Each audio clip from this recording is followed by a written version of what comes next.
Hello and welcome to Soul Led.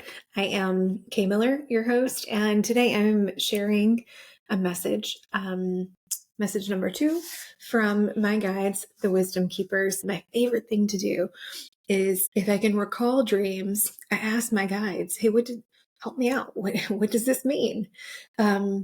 Where this message comes from is in that half waking state, really connecting with them on what it was that I was intuiting in that moment. And then from there, picking up the notebook and just start writing. So, channeled writing message here. We are in the biblical times of Revelations, and this is the dawn of the new era. The new era has not yet been written, only dreamed of, a time of remembrance from all. Memory of what was long ago agreed to be withheld, forgotten. The veil between worlds is nothing more than a membrane in our own genetic structure, keeping us from the channel of our divine spirit. And that veil is lifting, disintegrating as we speak. It is time. The new era of life unknown is upon you all. A time for each and every human to know his or her place in humanity and the structure of the universe at large, God's creation. To know and to feel the Christ light, the light and love of God within the heart of all men, women, children, animals, plants, all living beings. To know and feel the power of God within and throughout. Your hearts are breaking open for one another in compassion, and we remind you, true compassion comes from within yourselves first. To have true compassion for one another, you must first learn to have it for yourself. How can you cultivate this in your life? Today is the dawn of a new era, light and love within the hearts of all. The ease or hardship depends on you. Each of you personally will fight your own battles based on this. What are you willing to release, separate from, and surrender for the greater good of humanity and your highest ascended timeline? Ask yourself, are you willing to let this crumble and hold a higher vision for humanity? This includes, but it is not limited to, essentially all the structures that we know. We're in a time that's being rewritten. Okay, it's being rewritten. I'm not going to name specific things out of fear. I don't want to induce fear. So I'm going to move on from that and say, no one is excluded from this. New structures will continue to evolve until the right one finds its place. The right one or ones will be what benefits the whole of humanity. People will be able to do more good with less red tape. By the people and for the people shall return in a force greater than your world has ever known. This was the dream of your forefathers. It has been corrupted over time to make deals seemingly for good for the people that have led to backdoor policies, agreements in the dark, literally and figuratively, leaders that masked themselves and ruled behind the curtain of democracy, unseen, unchecked, and uncensored. But that rule has ended. Their time is over. It's also important to note that all of this played a part, okay? All of the world leaders now, they're playing a part. And so it goes on to say, but this is a bigger role that will allow the will of God and the universe to be completed. It will allow the rewrite, the reset to happen.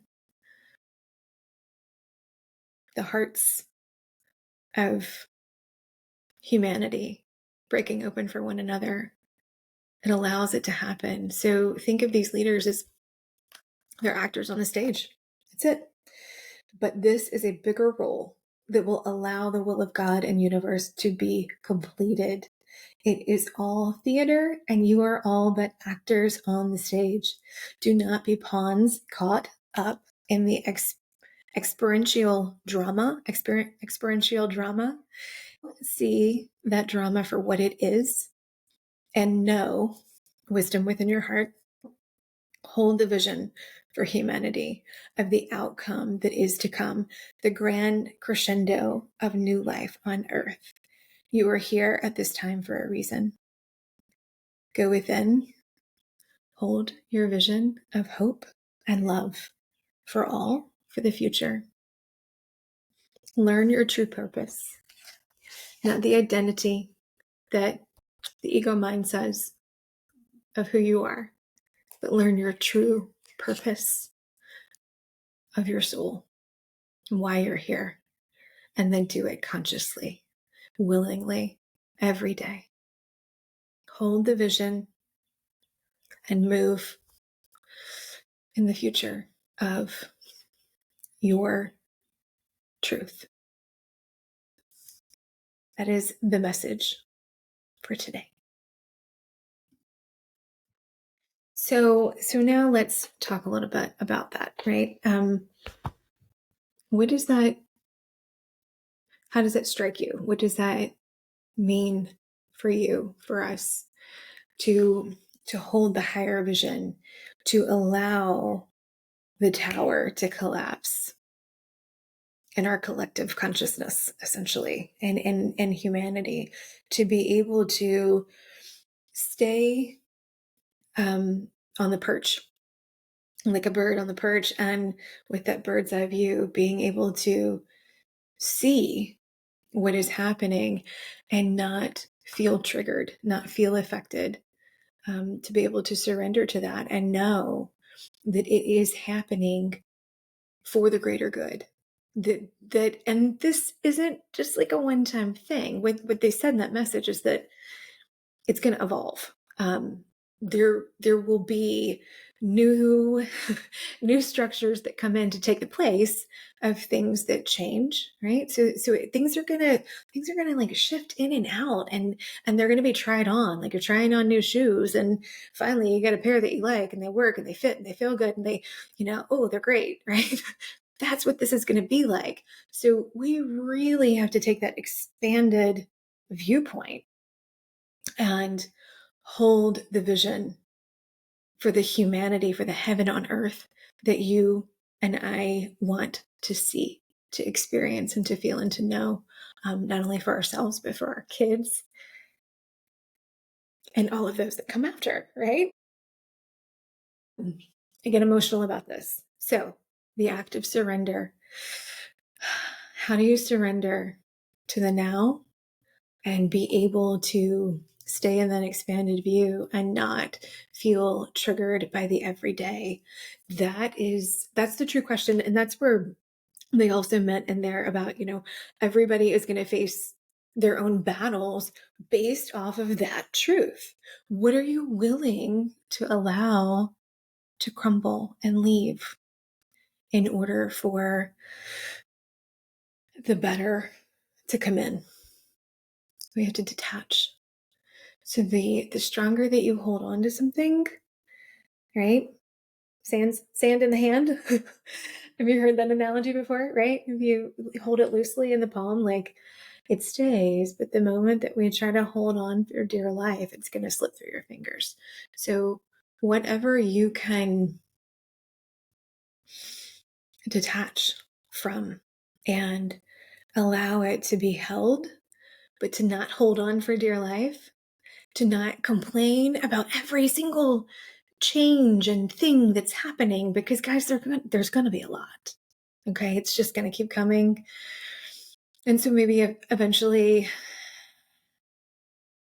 there will be a desensitization of the change. But, if we continue to live in fear, then you're going to continue to have those challenges, to be challenged and to be triggered by this and to be in fear. So that understanding that your gifts and your abundance and your money and your livelihood and your validation, it doesn't come from man. It comes from within. It comes from the connection, your divine connection to spirit, to God. Okay. That is where everything comes from. And when you can keep that at the forefront of your life and of your mind and of your heart and of the way that you approach everything, then that is what is going to allow you to stay on that perched vision, right? That expansive vision of where we want humanity to grow to be. So the way that we do that is connecting with yourself, connecting with your spirit. And that's it. Prayer, meditation, being in nature, being grounded, whatever it is that works for you, that you feel that divine connection and that spark, cultivate that, practice it with practice it with everything, make it everything that you have, everything with intention and conscious habit every day. Make it a part of your everyday life, and you will be able to hold the vision without fear. Because that's not what they want for us, but we are in the unwritten times. And I say that, they've said that. And I've heard this before also in an Akashic reading, where the book is not written yet. So yeah, we have our biblical text, Revelations. And yes, it's been dreamed about. Yes, it's been prophesied. Yes. But because we have free will, it's not written yet. We're literally writing it right now. So you have a choice. What do you want it to be? Do you want to live in fear and feel triggered and and feel panicked and anxiety? Or do you want to live in peace and love and in service to all, right? That is the world that I choose. The world where each and every living being on this earth knows the connection to God that they have within them. We are the creator and we are the creation. And to know that, to be able to see that in each other, that is the dream that I have, that I am holding on to, and that I pray for every single night as I think of wrapping the earth in a golden light that is God's love. Yeah. So that is the message for today. I would love to know your thoughts on this. How did you take it? What any kind of insight that you had as you were listening? Please feel free to write it in the comments, and I would love to hear it. Take care, and I'll see you next time.